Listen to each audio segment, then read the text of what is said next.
ঈদ মানে সাজগোজ আর খুব আনন্দ। এই ঈদে যদি সাজগোজের সঙ্গে নতুন নতুন পোশাক থাকে তাহলে তো আনন্দ আরো কয়েক গুণ বাড়িয়ে দেয়। তাই তো ঈদ সামনে রেখে মার্কেটের পাশাপাশি মানুষের আনাগোনা বাড়তে দেখা যাচ্ছে দর্জিদের দুয়ারে। আধুনিকতার সঙ্গে তাল মিলিয়ে মনের মতো ডিজাইনের পোশাক বানাতে মানুষেরা ভিড় করছেন দর্জি পাড়ায়। আর গ্রাহকদের চাহিদা মেটাতে কাপড় হাতে ব্যস্ত সময় পার করতে দেখা যাচ্ছে কারিগরদের। এখন বর্তমানে আমাদের প্রচুর কাজের চাপ।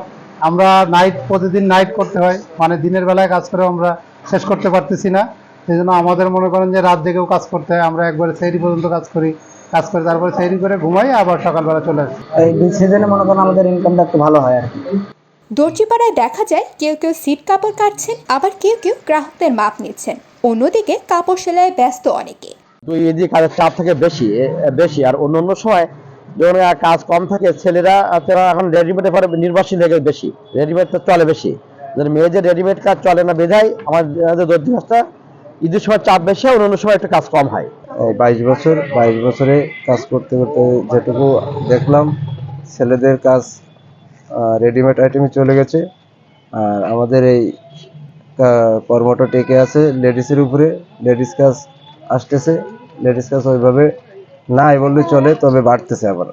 তবে রেডিমেড জামা কাপড়ের ভিড়ে কদর কমছে দর্জিদের, এমনটাই জানান অনেক টেইলার্সের মালিক।